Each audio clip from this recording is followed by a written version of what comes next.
Thank you, church, for reading that long passage.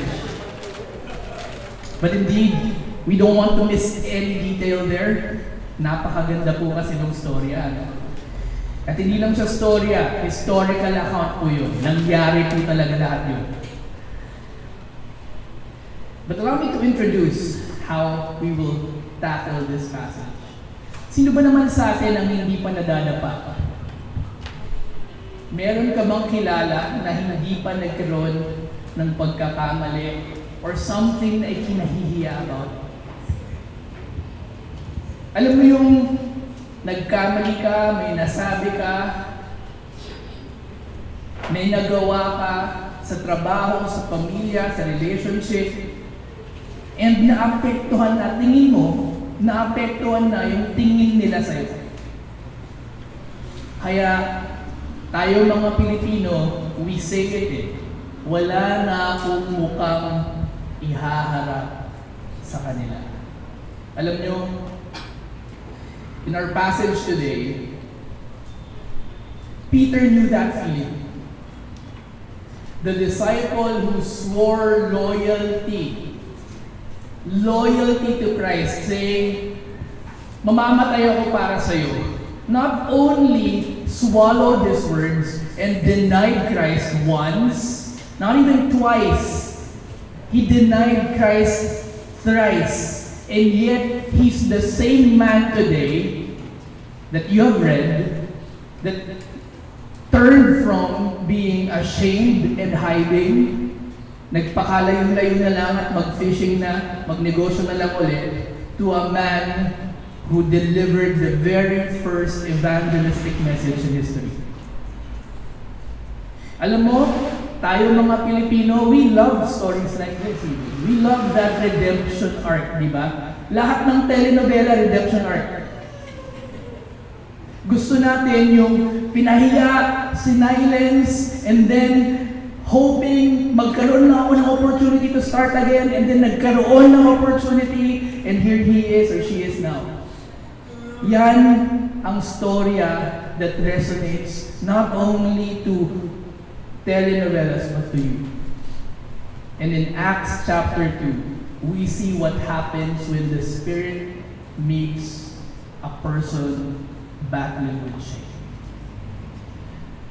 This isn't just Peter's story, this is your story. So today we'll tackle when the Spirit moves, and we see that in the perspective of Peter. And you might ask, Pastor, bakit po perspective ni Peter ang ikatake natin? I give you 3 reasons. Una, I do not want to err in being too general. Since we have 30 minutes, if I will tackle the entire narrative of 41 verses in depth, I will either firstly gloss over so many important details and it will not be honoring sa scripture. Or, I will dive into all the details, tapos 2 p.m. na, gusto nyo na akong patayin. Gusto nyo na rin ako i-crucify. So I chose Peter because in the narrative, Luke gives him the most amount of airtime, ika nga nila, telling us or giving us a clue na siya yung main character that we can focus on. But don't get me wrong, there are other valid directions to take in this narrative. No? It could be a discussion on evangelism. It could be a discussion also on the Comforter, the Holy Spirit. Kinanta pa nga natin eh, the Comforter has come. Ano? The Holy Spirit is an entire study. Kailan ba siya dumarating? Kailan siya nagiging real sa buhay ng isang Kristiyano, and so on and so forth. But we will focus on the narrative arc of Peter. And throughout our walkthrough kay Peter, we will stop every once in a while to have a devotional prompt. So with every step of the way in the story, we will stop and pause and reflect kung paano ba siya applicable sa buhay natin. So let's begin. Let's begin. Let's tackle this passage in the perspective or point of view ni Peter. So just like any story or any historical account for the matter, it starts with a setting. They were waiting, they were wondering, and he was perhaps remembering. We talked about the shameful blunder that you experienced. I experienced, we all experienced. Anong nangyayari pagkatapos? Hindi ka makapaniwala na nagawa mo, di ba? You perhaps are tulala ka siguro sa upuan mo, sa kama, or umiinom ka ng kape pero lumamig na. Kasi, paano ko nagawa yun? And then, I think you share this with me, yung iniisip mo, baka bangungot lang yun, baka panaginip lang. Totoo ba yung nangyari? Only to, check and find the reality na, totoong nangyari, nagawa ko nga yung mali. In Acts chapter 2, we see Peter after he failed Christ, but at this point, he was already forgiven, and now he waits, but not to be punished, he was already restored, but to be filled. Kumbaga yung perspective ni Peter, Jesus told me to wait, told us to wait, so I still don't know what to wait for, kasi at this point, meron lang clue sa Acts 1 verse 8, kung ano, di ba? The Holy Spirit. But I am here because that's what He said.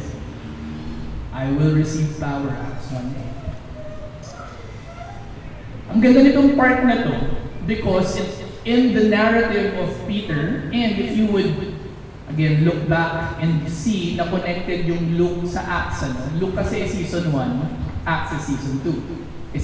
Isang mahabang narrative siya na sinulat ni Luke. Nakikita mo dito that Peter and the church is at the cusp of something pivotal. Peter, ito na yung climax ng redemption arc niya. Mag-uumpisa yung church through him. And it's also not very random na Pentecost to nangyari. Ano ba yung Pentecost? It was the Feast of the First Fruits. 50 days after the Passover is the Pentecost. Ibig sabihin, maraming nasa Jerusalem. Parang fiesta. Hindi aksidente na yun ang gusto ni Lord na day na dumating yung Holy Spirit. Because, spoiler alert, yung ending, magkakaroon ng malaking harvest because ang daming tao nandun. Going then, before we go to the conflict or the rising action or tension, let's pause first and ask ourselves, what does it look like to wait faithfully after failure? What promises of Jesus am I clinging to in silence? Waiting in failure or after failure might look like a student showing up to school with quiet courage, even if you clearly compromised your values one time. But here you are again trying to do better. If you can be a young adult, you're rebuilding your character at work, hoping again for a second chance at the testimony. Or maybe a couple learning to pray again after hurting each other. A parent longing for a reconciliation process with a distant kid. Pero alam niyang hindi pa ready today, so he waits in silence, she waits in silence and prays. Or someone who gave in to sin but now clings to grace in silence. A fallen leader who still shows up to serve quietly. Anyone battling shame but choosing to believe they're not yet disqualified. There is hope, there is a second chance. We wait not because we're perfect, but because we still believe na hindi pa tapos ang Panginoon sa akin. Here we see a Peter committed again to be back with the apostles.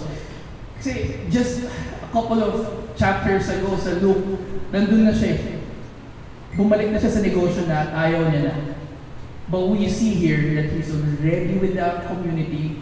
He's again praying and waiting, even after the most shameful thing he did. And then, the plot thickens. Dumating yung Holy Spirit. They were bewildered, amazed, perplexed. Dalawa yung reaction, There were people who were astonished, and we talked about that. And there were people who mocked. Lasing ata itong mga to. Kung ano bang ininom nila. New wine daw.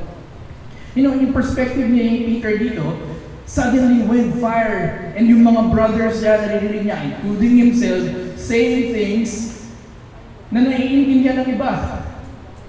Some are amazed, but some laugh. Pero ito interesting, because in Luke, there were also mocking voices that denied both Christ and were also mocking Peter. Pero hindi ganito yung response niya. That was you, Peter was you when you did not speak up for truth in that meeting because you were being seen as walang pakisama. That was you when you fake laughed at the joke you know demeaned someone, but you don't know and you don't want to be seen as too stiff. That was you when you looked the other way so that you will be promoted or not mocked, and then now you step up. And you now say, hindi na, that's the past me. That was Peter once, silent in the courtyard, afraid of a servant girl's question. Ikaw yung disciple ni Christ, di ba? But now, as people laugh and scoff at him again for speaking in tongues, he doesn't shrink back. What we will find, and he stands and he preaches powerfully. But before we go to that preaching, question. Have I allowed past shames to silence me? Or has grace or the gospel sunk so deep in my heart already that it already emboldens me to speak? Maybe it looks like to attain afraid to speak up about their faith kasi baka maasar ako, tawagin akong banal. Or a young adult who hides their testimony because of their past relationships. A mom or dad who stays silent about Jesus at home because hindi ako qualified magsalita. Nakita nila yung mga hindi kaaya-ayang away namin mag-asawa. But grace doesn't just forgive. It gives you your voice back. The question is, are you still hiding in shame? Or is grace now telling your story? Going back to the narrative. Climax. This is the moment not to defend na hindi ako lasing, but to point the thing that's going on here to Christ. Yung mga scriptures na na-memorize ni Peter as a child now burning with meaning, everything finally makes sense. What Joel said, what David said, it all points to Jesus, and I must tell them the truth. Ano yung truth? You killed him. But God raised him and he is Lord in Christ. Again, take note, Peter delivers the first full gospel sermon that we will be visiting in a bit. And he's not just explaining the Spirit, he's explaining the Spirit and it's pointing to Jesus Christ. And I'd like you to focus on Peter because right now it's the freedom from pretension. Hindi na siya natatakot mamak. You know, yung in-accomplish nung shaming na nangyari sa kanya is this quiet, simplicity of life na all I want to do is tell about Jesus Christ. Wala na akong pinoprotektahang reputasyon. And question, am I willing to name sin truthfully in my life and in other people's lives, even when it's unpopular? How confident am I to preach Jesus as Lord? See, preaching Jesus as Lord isn't always loud, but it's always loyal, it's always truthful. And it may, most of the time, it always is costly. Now the story ended, or the historical account ended. It's a call, a revival, question about repentance. It's like watching someone tell their story, not as a hero, but someone who has been healed. Iba yung may pumunta sa stage kasi expert at mentor siya. Of course, it has an ethos in and of itself.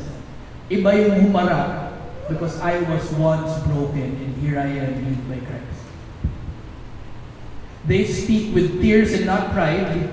They speak with intense authenticity and not with self-confidence. And that's Peter. Because he remembers what it felt like to be cut to the heart on that beach when Jesus asked, "Do you love me?" And he repeated it thrice too. Love me, do you love me, do you love me? And yung pangatlo, broken si Peter. Sa perspective ni Peter, when he preached Jesus Christ, ang effect, cut to the heart. We read that kanina. And I know that feeling because sunod rin yung pagka-describe ni Luke na naging epekto sa kanya kay Peter nung sinabihan siya ni Christ, "Do you love me, Christ?"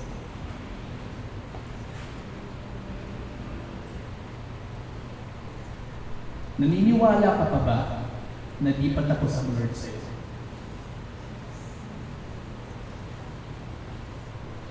Have I seen how God can use my brokenness, my story, for revival?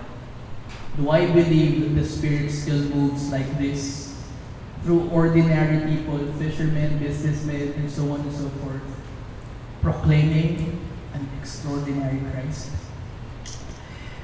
Alam nyo, dive in tayo a little bit kay Peter.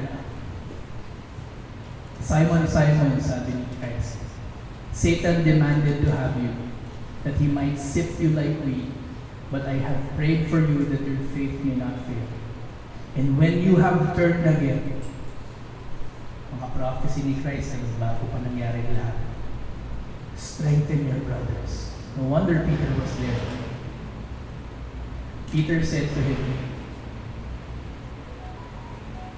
"Lord, I am ready to go with you to both prison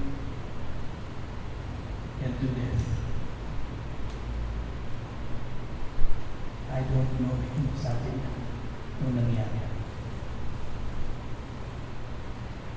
I tell you, Peter, sabi ni Christ, the rooster, tatlong beses. Yung pangatlong beses, the rooster will crow.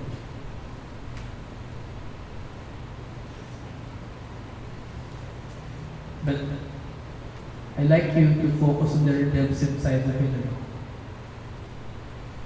Look at this. Jesus called it as it is. And Jesus would accomplish what he wants to do with Peter.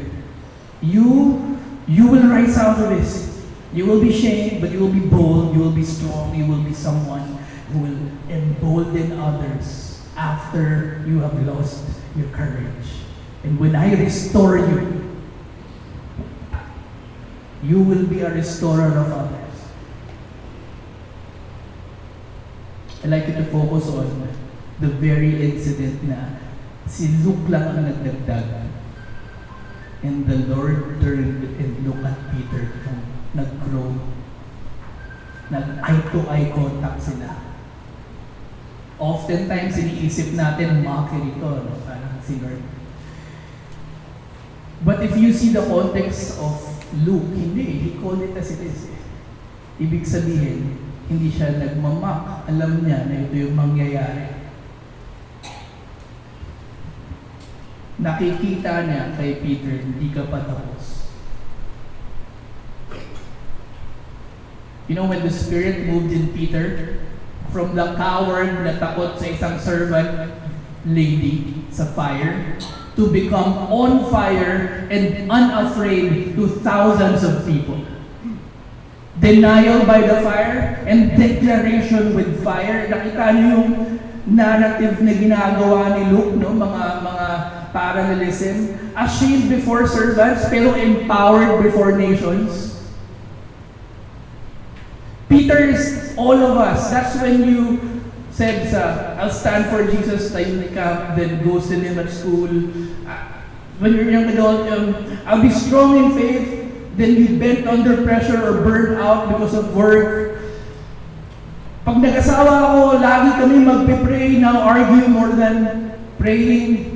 For that man who stood tall in public but couldn't control the anger at home. For that woman who led Bible study but secretly battled comparison and insecurity and self-worth. To that senior citizen of years of faith behind you, yet you carry a regret you wish you could undo. That's Peter. That's you. He promised, even if all fall away, I won't. Yun yung sinabi ni Peter, only to fall away. But when it mattered, he denied Jesus 3 times. Pero hindi pa tapos si God sa kanya.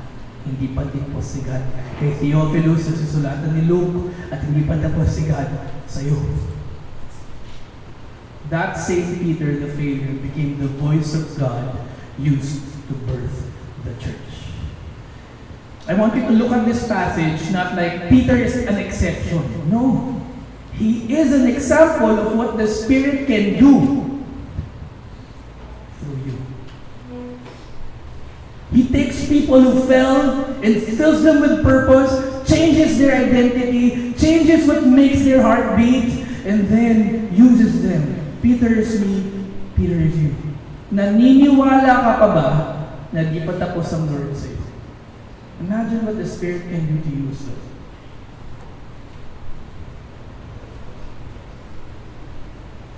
In a sense, yung character ni Peter saying, God can restore Peter, He can restore you. If God can restore the person that says, I will not deny you, and then denies Him thrice, He can restore you. It's not just for Theophilus, it's for you. God is not yet done with us as a church. GCF Rizal, with all the things that we have been through, the Holy Spirit can still use you, use me, use us as a community. And as a matter of fact, perhaps it's the shaming that makes you more effective today. What could have happened if Peter wasn't shamed? Baka ang yabang pa rin niya. Siguro ang yabang natin lahat noon, kaya tayo shamed.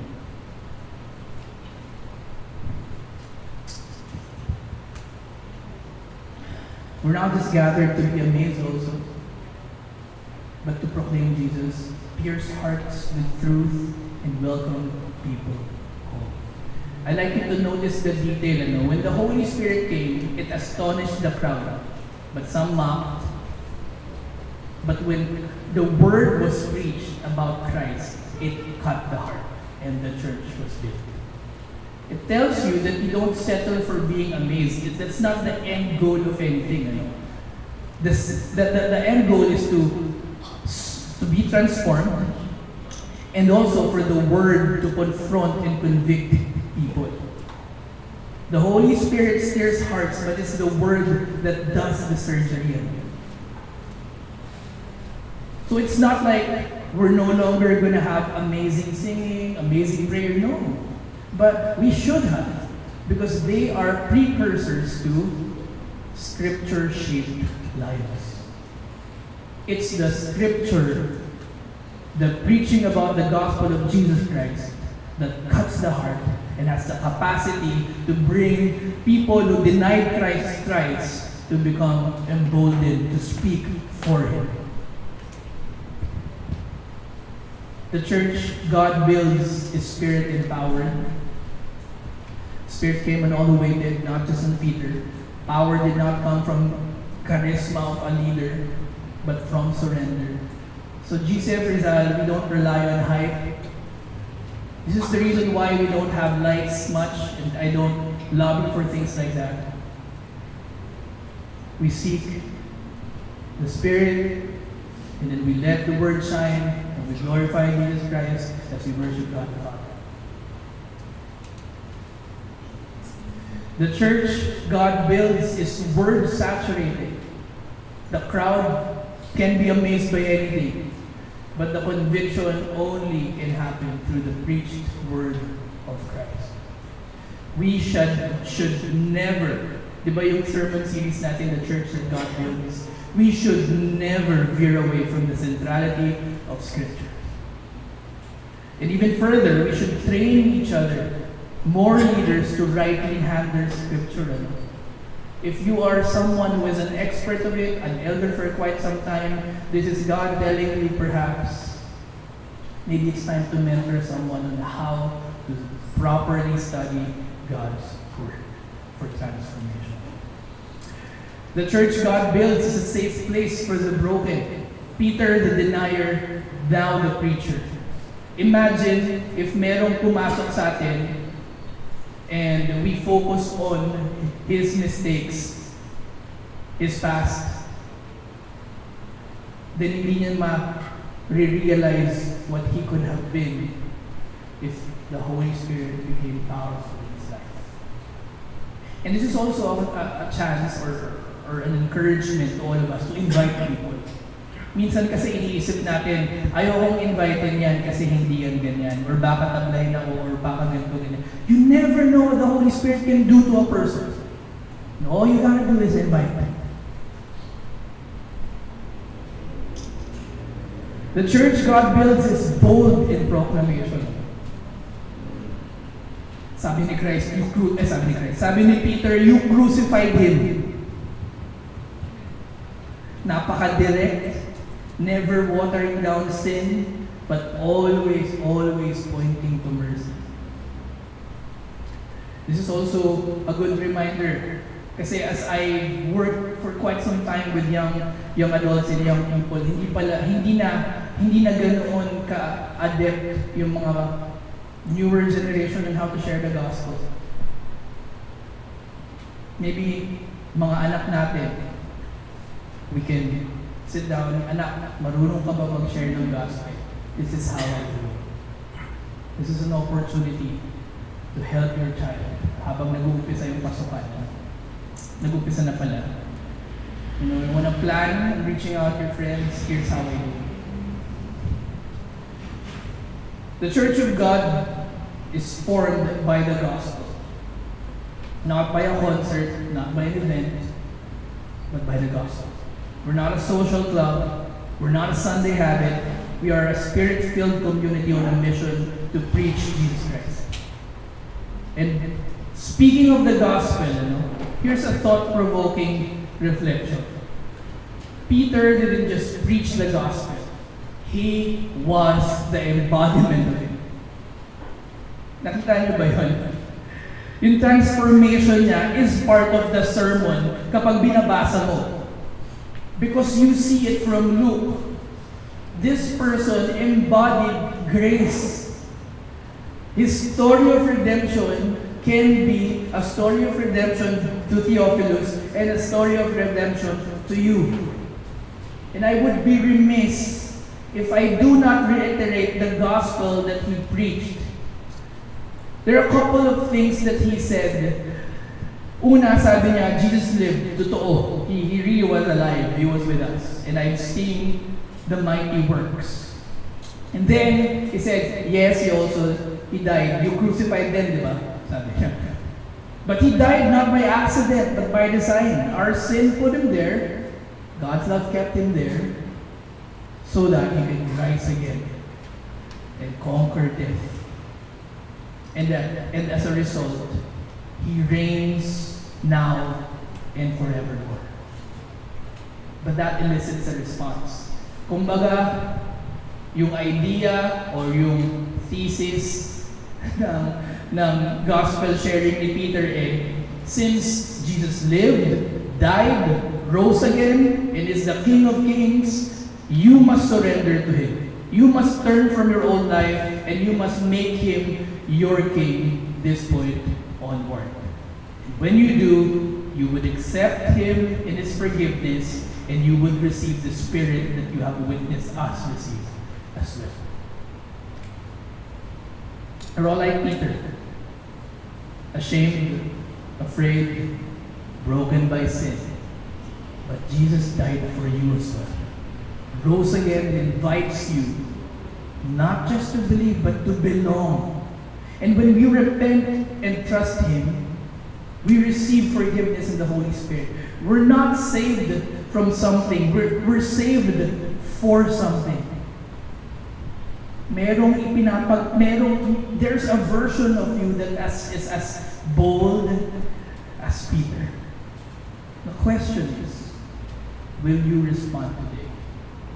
Whether it's your first step, to some your returning step, or to other your next step, to the people who are really passionate pero pinapahirapan kayo ng kalaban, your next step, the challenge is to take it now with Jesus. Before I close this sermon, may I invite everyone to please bow down. I'd like to lead you in prayer. I'd like to lead a prayer for 3 people. For the first one, for those who have never truly trusted Jesus. If you want that redemptive arc to happen in your life, that it's no longer shame and hiding that defines you, but boldness and simplicity of simply wanting to serve. Repeat this prayer in your heart with me. Lord Jesus, I need you. I've tried to live my way, but I see now I am broken by sin. Thank you for dying for me, for rising again, and for loving me even before I knew you. Today I turn from my old life, I repent, and I trust in you as my Savior and Lord. Thank you, Lord, for your forgiveness. Make me new, fill me with your Spirit, and I want to belong to you and walk with you. Amen. I want to pray for a second group of people, for those who once walked closely but have grown cold. Pray this with me. Jesus, I miss you. I miss how passionate I was. I've been distant, distracted, and sometimes disappointed even with you. But I hear you calling again. Just like how you called Peter again. You love me, Peter. You love me, Peter. Yes, Lord, I do. Thank you for never giving up on me.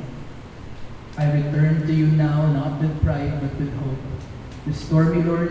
Rekindle my love. Use even my failures for your glory. And lastly, for those who are still walking but are tired or even tempted, pray for you now. Lord, I've tried to stay faithful. I'm tired and weary. Sometimes I feel unseen, unheard, or just hanging on. But I know, hindi ka pa tapos sa akin. Fill me again with your Spirit. Remind me why you called me. Help me to keep taking that next step. With love, with truth, with power from you. Just like Peter. In Jesus' name. Amen. Peter the coward became Peter the confessor. Denial by the fire became declaration with fire. Ashamed before servants, now empowered before nations. And maybe today, someone here needs to hear this. Peter is you.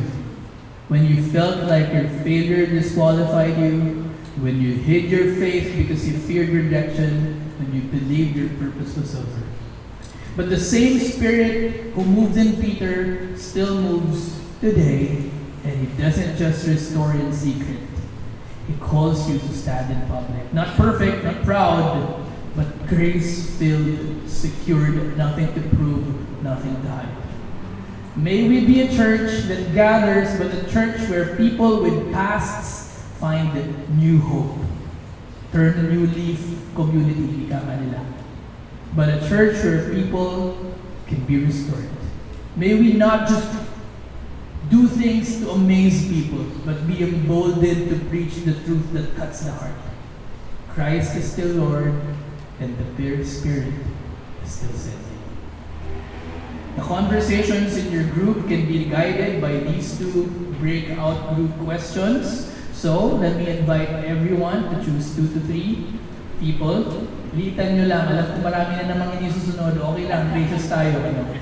But if you can, kasi in the middle mark of that breakout group, magpe-pray tayo. Connected rin naman sa number 2 na yung prayer because we want prayer to be part of the small group conversation.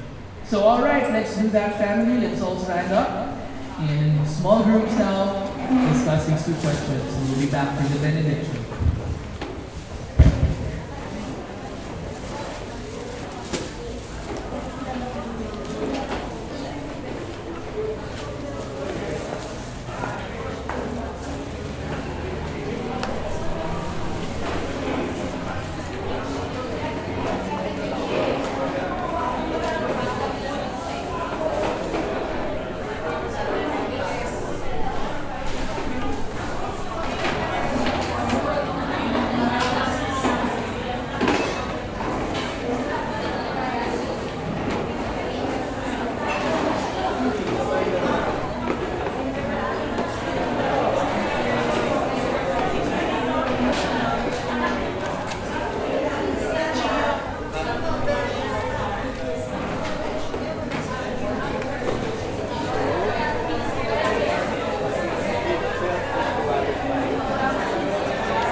others.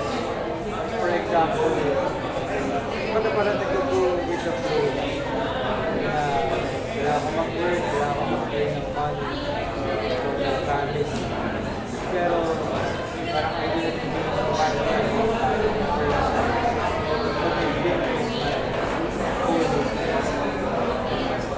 kasi basically, you don't have a role work, you work, and you do your job. Pero mayroon pa rin namang mas importante yung ginagawa ng ating tayo. Nilalagay sa and I think yun yung kasi pinocommit ko naman sa sarili ko talaga to learn and serve with my life. Even siguro sa family, I know may mga brothers ako, younger brothers. Pero naman sila nakakamusta last office. Pero sila nakakamusta sa mga kawasan. Kaya yung mga pagkukulang ko. Kaya sabi ko dati,